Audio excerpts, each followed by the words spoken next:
নতুন সংসদের প্রথম অধিবেশন আজ। স্পিকার, ডেপুটি স্পিকার চূড়ান্ত করবেন সংসদ নেতা তারেক রহমান। এমপি মন্ত্রীদের মার্জিত ও সতর্ক আচরণের নির্দেশনা প্রধানমন্ত্রীর। মাননীয় প্রধানমন্ত্রী আমাদের সংসদ নেতা, তিনি ঘোষণা করবেন এই সভার সভাপতিত্ব করার জন্য কোনো একজন জ্যেষ্ঠ নেতাকে। সেই সভায় আমরা মাননীয় স্পিকার এবং ডেপুটি স্পিকার নির্বাচিত করব।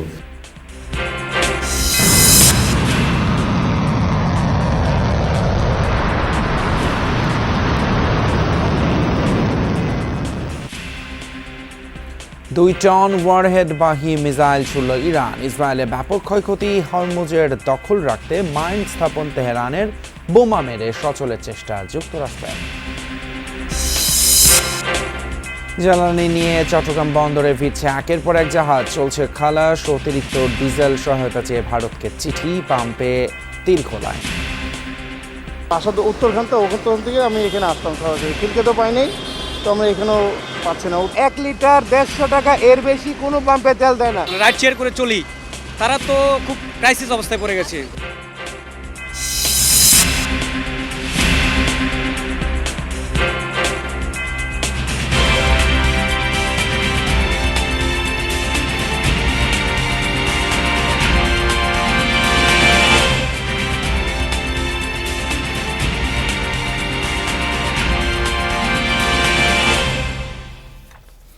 সবাইকে আমন্ত্রণ। যমুনা নিউজে আপনাদের সাথে আছি আমি ফয়সাল। তুমি এতক্ষণ শিরোনামগুলো দেখলেন। শুরুতে সভাপতি পদ শূন্য রেখেই কাল সকাল 11টায় বসতে যাচ্ছে ত্রয়োদশ জাতীয় সংসদের প্রথম অধিবেশন।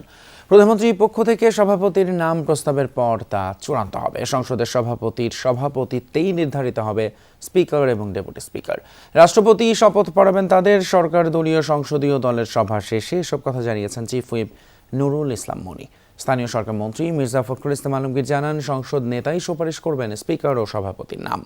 সকালে সংসদে সরকারি দলের সংসদীয় দলের সভায় এসব সিদ্ধান্ত হয়।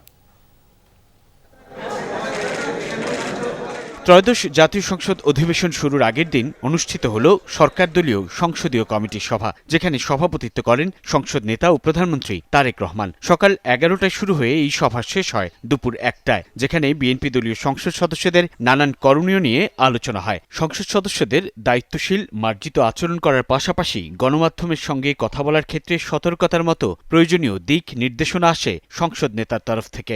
কার্যপ্রণালী বিধিতে আছে সংসদ চলার আগের দিন একটা সংসদীয় দলের বৈঠক হয়, সেই বৈঠকে নানা দিকে কেমনে সংসদ চলবে। আমাদের ম্যানিফেস্টো, আমাদের যে কর্মসূচি, আমাদের যে স্বপ্ন, এটা বাস্তবায়ন করার জন্য সবার ভূমিকা দায়িত্ব মুখে বললে হবে। সংসদ অধিবেশনে আমাদের যে কার্যক্রম সেসব নিয়ে আমাদের একটা ধারণা দেওয়া হয়েছে এবং মাননীয় প্রধানমন্ত্রী এবং সংসদ নেতার উপরে স্পিকার, ডেপুটি স্পিকার ইত্যাদি নিয়োগের সর্বসম্মতির সিদ্ধান্ত হয়েছে। সংসদীয় কমিটির এই সভায় স্পিকার, ডেপুটি স্পিকার ও সভাপতি নির্ধারণে ভার দেওয়া হয় সংসদ নেতা ও প্রধানমন্ত্রী তারেক রহমানকে। পার্লামেন্টারি পার্টির বৈঠক যা হয় বিভিন্ন বিষয় নিয়ে, সংসদ শুরু হচ্ছে, তো সেই সব বিষয় নিয়ে একই সঙ্গে আমরা পার্লামেন্টের সব দায়িত্ব নিয়ে আলোচনা হয়েছে। স্পিকার এবং ডেপুটি স্পিকারকে শপথ গ্রহণ করাবেন রাষ্ট্রপতি। এরপরে আবার অধিবেশন বসবে। সেই অধিবেশনে প্রথমে সভাপতিমণ্ডলীর প্যানেল ঘোষণা করা হবে, তারপরে সুপ্রস্তাব আসবে, সুপ্রস্তাবের উপর আলোচনা হবে, তারপরে সংসদে যে সমস্ত অর্ডিন্যান্সগুলো প্লেস করার কথা, উত্থাপন করার কথা 133টি অধ্যাদেশ আইনমন্ত্রী উত্থাপন করবেন এবং এরপরে রাষ্ট্রপতির ভাষণ হবে। তার আগে সংসদের কয়েকটি কমিটি নির্বাচিত হয়। সংসদীয় কমিটি বৈঠক শেষে সংসদ ভবনের এলডি হলে সংবাদ সম্মেলনে চিফ হুইপ মোহাম্মদ নুরুল ইসলাম সংসদে বিরোধী দলের গঠনমূলক ভূমিকা ও সহযোগিতার প্রত্যাশা করেন। যেহেতু পুরনো স্পিকার নাই, ডেপুটি স্পিকার নাই, আমরা সংসদে একটা খালি চেয়ার দিয়ে শুরু করব।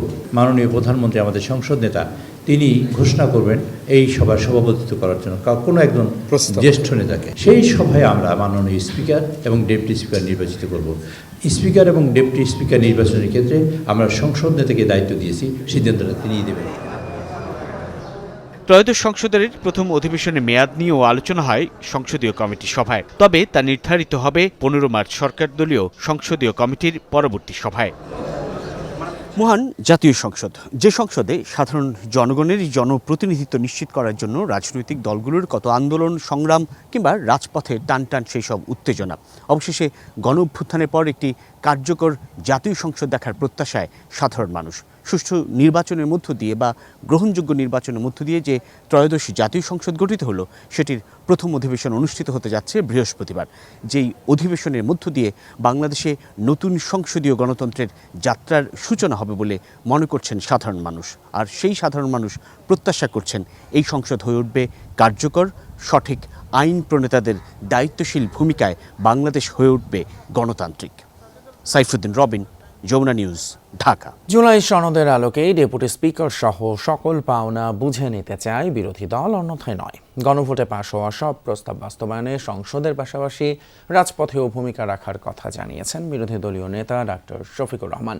24কে অগ্রাহ্য বা পাশ কাটিয়ে গেলে 26-এর নির্বাচন জাতির জন্য কোনো সুফল বয়ে আনবে না বলেও মন্তব্য করেন তিনি।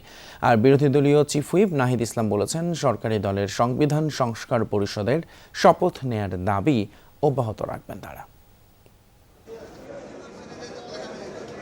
ত্রয়োদশ জাতীয় সংসদের প্রথম অধিবেশন সামনে রেখে বুধবার বৈঠকে বসে বিরোধী দলের সংসদ সদস্যরা। জাতীয় সংসদ ভবনের সভাকক্ষে বৈঠকে সভাপতিত্ব করেন বিরোধী দলীয় নেতা জামাত আমির ডাক্তার শফিকুর রহমান। বৈঠক শেষে সংসদের এলডি হলে সাংবাদিকদের তিনি বলেন, ডেপুটি স্পিকার সহ বিরোধী দলের সকল প্রাপ্য জুলাই সনদের আলোকেই বুঝে নিতে চান তারা। জুলাই সংস্কারের যে প্রস্তাব, সেই প্রস্তাবটা পুরোপুরি বাস্তবায়ন হোক। এর আলোকে বিরোধী দলের যতটুকু পাওনা আমরা অতটুকু চাই, এর বেশি চাই না। ওই প্রস্তাবেই আছে যে একজন ডেপুটি স্পিকার বিরোধী দল থেকে হবেন। আমরা খণ্ডিতভাবে এটা চাচ্ছি না, আমরা চাই প্যাকেজ, আমরা চাই পিসমিল, পুরাটাই সেখানে গ্রহণ হোক, বাস্তবায়ন হোক। সরকারের ইতিবাচক কাজে সমর্থনের পাশাপাশি গণভোটে থাকা সকল বিষয় বাস্তবায়নে সংসদ ও সংসদের বাইরে সোচ্চার থাকার কথাও বলেন শফিকুর রহমান। আমরা আগেই বলেছি, বিরোধিতার জন্য বিরোধিতা নয়, সহযোগিতা করতে হলে সেটা দেশ এবং মানুষের জন্য, আর বিরোধিতাও করতে হলে দেশ এবং মানুষের অধিকারের জন্য। এ লড়াই ইনশাআল্লাহ আমরা সংসদে করব, প্রয়োজনে এই লড়াই রাজপথেও হবে। এটা গণতন্ত্রের সৌন্দর্য। বিরোধী দলীয় চিফ হুইপ নাহিদ ইসলাম সরকারকে সংবিধান সংস্কার ও জুলাই সনদের আলোকে কাজ করার আহ্বান জানান। যে সংবিধান সংস্কার পরিষদ শপথ যেহেতু আমরা নিয়েছি সংবিধান সংস্কার পরিষদের সদস্য হিসেবে, সরকারি দল নেয়নি, আমাদের একটা দাবি আছে যাতে সংবিধান সংস্কার পরিষদের শপথ নেওয়া এবং এই সংসদটাকে সংবিধান সংস্কার পরিষদ হিসেবে কার্যকর করা। এ সময় সংসদে রাষ্ট্রপতির ভাষণ দেওয়ার সমালোচনা করেন জামাতের সংসদ সদস্য আব্দুল্লাহ মোহাম্মদ তাহের। আমরা মনে করি রাষ্ট্রপতির ভাষণ দেওয়ার কোনো অধিকার নাই, স্বৈরাচারের দোসর। শামীম রেজা, যমুনা নিউজ, ঢাকা। জবরদস্তিতে সংবিধান সংস্কার পরিষদের শপথ নেবে না বিএনপি, তবে ঐক্যমতের ভিত্তিতে সরকার জুলাই সনদের প্রতিটি শব্দ বাস্তবায়নে অঙ্গীকারবদ্ধ বলে জানিয়েছেন স্বরাষ্ট্রমন্ত্রী সালাউদ্দিন আহমদ। রাজধানীতে নাগরিক প্ল্যাটফর্ম রিফর্ম ওয়াচে আয়োজিত এক আলোচনা সভায় তিনি আরও বলেন, ট্রুথ অ্যান্ড হিলিং কমিশনের মাধ্যমে ঐক্যবদ্ধ করা হবে জাতিকে। সভায় নতুন সরকারকে সংশোধিত জাতীয় মানবাধিকার কমিশন অধ্যাদেশ 2025 অনুমোদনের আহ্বান জানিয়েছে নাগরিক প্ল্যাটফর্ম রিফর্ম ওয়াচ। ত্রয়োদশ জাতীয় সংসদের প্রথম অধিবেশন বৃহস্পতিবার। নতুন সরকারের সামনে বড় চ্যালেঞ্জ, 30 দিনের মধ্যে অন্তর্বর্তী সরকারের জারিকৃত 133টি অধ্যাদেশ অনুমোদন, যার মধ্যে রয়েছে জাতীয় মানবাধিকার কমিশন, গুম কমিশন ও জুলাই দায়মুক্তি অধ্যাদেশের মতো গুরুত্বপূর্ণ বিষয়। সংসদ অধিবেশনের আগের দিন রাজধানীর চীন মৈত্রী সম্মেলন কেন্দ্রে বিশিষ্ট নাগরিক ও সংসদ সদস্যদের নিয়ে নতুন সরকারের কাছে প্রত্যাশা শীর্ষক আলোচনার আয়োজন করে নাগরিক প্ল্যাটফর্ম বাংলাদেশ রিফর্ম ওয়াচ। সংশোধিত জাতীয় মানবাধিকার কমিশন অধ্যাদেশ 2025 কার্যকর করতে সুপারিশ করে প্ল্যাটফর্মটি। মানবাধিকার কর্মীরা অভিযোগ করেন, বিগত নখদন্তহীন কমিশন মানবাধিকার লঙ্ঘনকারীদের দায় মুক্তি দিতে কাজ করেছে। মানবাধিকার কমিশন যে কিছু নিজ উদ্যোগে তারা রিপোর্ট দিতে পারে, রিপোর্টের পরে তারা যে কিছু করবে বা একটা শক্ত তাদের রিপোর্টের উপর যে কিছু একটা অ্যাকশন হবে সেই জিনিসটা একেবারে অনুপস্থিত। মানবাধিকার কমিশনেরও ওই শক্তিটা ছিল না। তারা যদি গুম তদন্ত করতে যান এবং জুলাইয়ের ঘটনাগুলো তদন্ত করতে চান, তাদের পক্ষে আর কোনো ঘটনাই তাদের কাছে যাওয়ার কোনো সুযোগই কিন্তু হবে না, এটা অসম্ভব। কারণ এগুলো যে গভীরতা, যে বিস্তারতা, সেখানে এগুলো ধরতে গেলে তারা অন্য কিছু করতে পারবেন না। মন্দের ভালো হিসেবে এই অধ্যাদেশটি পাশ হওয়া উচিত, কারণ এরপরেও আরো হয়তো এটা দোষ ত্রুটি থাকবে, কিন্তু এই 1 মাসের ভিতরে এই দোষ ত্রুটি সংশোধন করতে গেলে এটা আর পাশ করা যাবে না। আর দ্বিতীয়ত হলো, নতুন কমিশন একটি গঠিত হতে পারে, কিন্তু এই মুহূর্তে একটি ধারাবাহিকতার প্রয়োজন আছে, সেটার ভিতরে আমরা দেখব। মানবাধিকার আইন ও বিচারিক প্রক্রিয়া স্বাধীন রাখার আহ্বান জানান রাজনৈতিক নেতা ও সংসদ সদস্যরা। এমন একটা রাষ্ট্রে, এমন একটা সময়ে বাস করছি, যেই সময়ে বাংলাদেশে নারী, ধর্মীয়ভাবে সংখ্যালঘু, আহমেদিয়া সম্প্রদায়, আদিবাসী জনগোষ্ঠী, শ্রমজীবী মানুষ, তাদের প্রত্যেকের নাগরিক অধিকার অত্যন্ত সংকুচিত। আদালতকেও আমাদেরকে সেইভাবে ক্ষমতায়ন করার প্রয়োজন, যাতে আন্তর্জাতিক যে আইনগুলো আছে সেটা আমরা একইভাবে প্রয়োগ করতে পারি। বাংলাদেশে মাথার জন্য অনেক লোক ক্রাইম করে, আপনার পভার্টির সঙ্গে ক্রাইমের সঙ্গে যে সম্পর্ক আছে, চিন্তা করি আমরা এই মানবাধিকার কমিশন আইনটা আরো সংশোধনী আকার, স্ট্রং আকার করা উচিত আমি মনে করি আর কি। মানবাধিকার তো বলছি, একটা ভাষণ বাজানোর জন্য একটা ছেলেকে এইভাবে পিটাতে হবে কেন? আমরা কিন্তু সবাই এখন নিষ্ঠুর হয়ে গেছে। অ্যাজ ইট ইজ পাশ করা জরুরি, কিন্তু কিছু জিনিস আসলে একটু আমার মনে হয় যে এনশিওর করা জরুরি, সেটা হচ্ছে জবাবদিহিতা নিয়ে কোনো কথা নাই। মানবাধিকার লঙ্ঘনের শিকার সালাউদ্দিন আহমদ তার মন্ত্রিত্বকালে মানবাধিকার কমিশনকে কতটা সহায়তা করবেন প্রশ্ন রাখেন সিপিডির প্রতিষ্ঠাতা chairman. Right now there are large numbers of people languishing in jail, largely on account of their political identity. This has been a violation of human rights, a failure of our judicial system. ছুটি বাদ দিলে প্রতি কার্যদিবসে অন্তত 8টি অধ্যাদেশ কার্যকর করা চ্যালেঞ্জ বলে জানান স্বরাষ্ট্রমন্ত্রী সালাউদ্দিন আহমদ। বলেন, বিএনপি জনগণের ম্যান্ডেট পাওয়ায় সংবিধান সংস্কার পরিষদের শপথ প্রয়োজন হবে না। আমাদেরকে যদি বলা হয় যে সংবিধান সংস্কার পরিষদের সদস্য হিসেবে আপনারা শপথ নেন নাই কেন, আমরা বলবো আপনারা নিয়েছেন কেন। এভাবে আমরা নোট অফ ডিসেন্ট হয়েছি, আমরা ইশতেহারে উল্লেখ করেছি এবং আমরা সেভাবে ম্যান্ডেট প্রাপ্ত হয়েছে, আমরা সেভাবে যাব। যদি গণভোটের রায় আমরা মান্য করি, সম্মান দিই, সেটা তো সংসদে আসতে হবে। এসে আমরা সংসদে আলোচনা করব এবং সবাই যদি সম্মত হয়, সংবিধানে গৃহীত হয়, তখন সেটা শপথ নেওয়ার প্রশ্ন আসবে। মিথ্যা মামলা প্রত্যাহার ও রাজনৈতিক সংকট নিরসনে ট্রুথ অ্যান্ড হিলিং কমিশন গঠন করার দৃঢ় সিদ্ধান্ত জানান সালাউদ্দিন আহমদ। লক্ষ লক্ষ মামলাবাজির মধ্য দিয়ে দেশে কোনো শান্তি স্থাপন করা যাবে না। এই ন্যাশনাল রিকনসিলিয়েশন কমিশন আমাদের গঠন করতেই হবে, এটা আমাদের অঙ্গীকার, এবং এর মধ্য দিয়ে আমরা জাতিতে ঐক্য রাখতে চাই এবং শান্তি রাখতে চাই। গুম কমিশন মানবাধিকার কমিশনের মতো গুরুত্বপূর্ণ বিষয়ে সংশোধন দরকার হলে পরবর্তীতে বিল আকারে উত্থাপন ও আলোচনার পর কার্যকর করা হবে। আমরা চাই হিউম্যান রাইটস স্ট্যান্ডার্ডটা আমাদের বাংলাদেশে ইন্টারন্যাশনাল স্ট্যান্ডার্ডের যাক। তানজিম শাফিন, যমুনা নিউজ, ঢাকা। ইসরায়েলি ভূখণ্ড এবং মার্কিন অবস্থান লক্ষ্য করে সবচেয়ে তীব্র এবং শক্তিশালী হামলা চালিয়েছে ইরান। বহুল আলোচিত 2 টন ওয়ারহেড বহনকারী ক্ষেপণাস্ত্র ছুড়েছে IRGC। ইরানি গণমাধ্যমের দাবি, এতে ব্যাপক ক্ষয়ক্ষতি হয়েছে তেল আবিব সহ বিভিন্ন স্থানে। হরমুজ প্রণালীর বিভিন্ন স্থানে ইরানি নৌযান লক্ষ্য করেও চলে মার্কিন হামলা। অঞ্চলটিতে 16টি মাইন বিছানোর জাহাজ ধ্বংসের দাবি করেছে মার্কিন সেন্ট্রাল কমান্ড। 2 টন ওয়ারহেডবাহী মিসাইল ছোড়া হচ্ছে ইসরায়েলি ভূখণ্ড এবং মার্কিন অবস্থানে। মঙ্গলবার রাতে বহুল আলোচিত এই ক্ষেপণাস্ত্রের হামলা চালায় ইরান। দেশটির রাষ্ট্রীয় গণমাধ্যমের পাশাপাশি আন্তর্জাতিক বিভিন্ন গণমাধ্যমে প্রকাশিত ভিডিওতে দেখা যায় এসব ক্ষেপণাস্ত্র ভয়াবহ ধ্বংসযজ্ঞ সৃষ্টি করে তেল আবিব সহ ইসরায়েলের বিভিন্ন এলাকায়। বাণিজ্যিক, আবাসিক সহ বিভিন্ন স্থাপনায় আঘাত হানে এসব মিসাইল। আগুন জ্বলতে দেখা যায় বাংকার সহ বিভিন্ন ভবনে। গেল 28 ফেব্রুয়ারি ইরানের উপর ইসরায়েল যুক্তরাষ্ট্রের হামলা শুরুর পর এটিকেই তেহরানের সবচেয়ে বড় শক্তিশালী অভিযান হিসেবে আখ্যা দেওয়া হচ্ছে। তেল আবিবের পাশাপাশি বীর ইয়াকুব এবং পশ্চিম জেরুজালেমেও ব্যাপক ধ্বংসযজ্ঞ হয়। এর পাশাপাশি অব্যাহত আছে আরব দেশগুলো থাকা মার্কিন দূতাবাস এবং ঘাঁটি লক্ষ্য করে হামলা। ইরানের হামলার কারণে আরব আমিরাত এবং ইসরায়েলের কনসুলেট বন্ধ ঘোষণা করেছে অস্ট্রেলিয়া।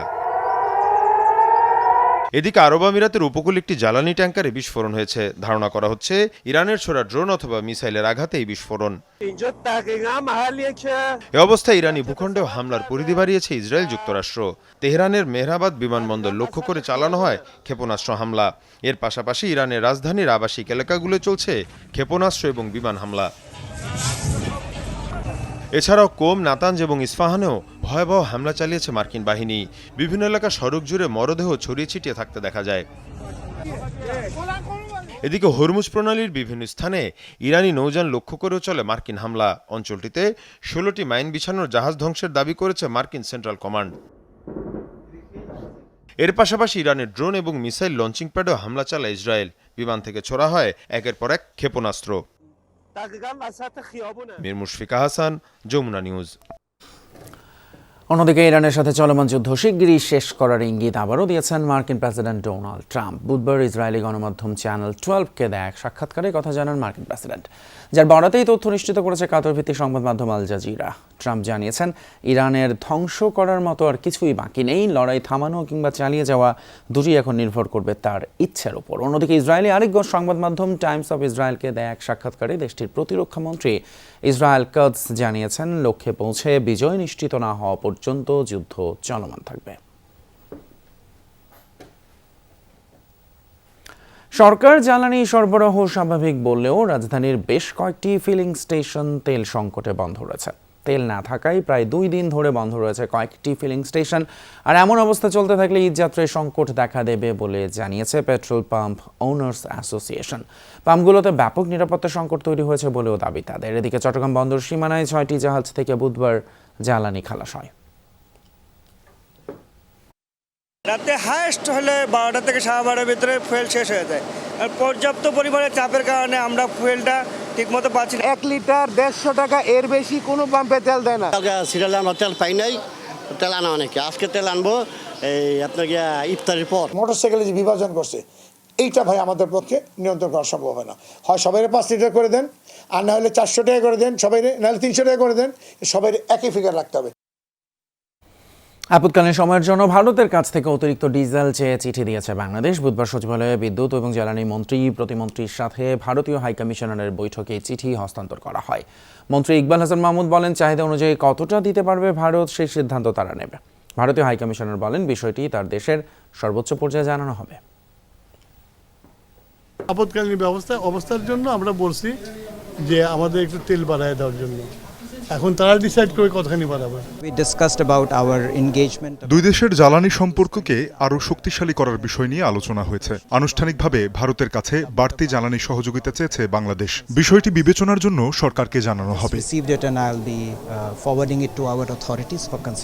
গাজীপুরের শ্রীপুরে বৈদ্যুতিক ট্রান্সফরমার বিস্ফোরণ থেকে আগুন ছড়িয়ে 3 পথচারী দগ্ধ হয়েছেন। বুধবার রাতে শ্রীপুরের মাওনা চৌরাস্তায় আব্দুল শাহিদ সুপার ভিউয়ের সামনে বৈদ্যুতিক খুঁটি ট্রান্সফরমারে বিস্ফোরণ হয়। এতে সৃষ্ট আগুন আশেপাশে ছড়িয়ে পড়লে পথচারী দগ্ধ হন 3 জন। আগুন পাশের ভবনেও ছড়ায়। শ্রীপুর ফায়ার সার্ভিসের 2টি ইউনিট 8 ঘন্টা চেষ্টায় আগুন নিয়ন্ত্রণে আনে। দগ্ধ 3 জনকে উদ্ধার করে প্রথমে স্থানীয় আলহেরা হাসপাতালে নেওয়া হয়, পরে ঢাকায় রেফার করা হয় তাদের।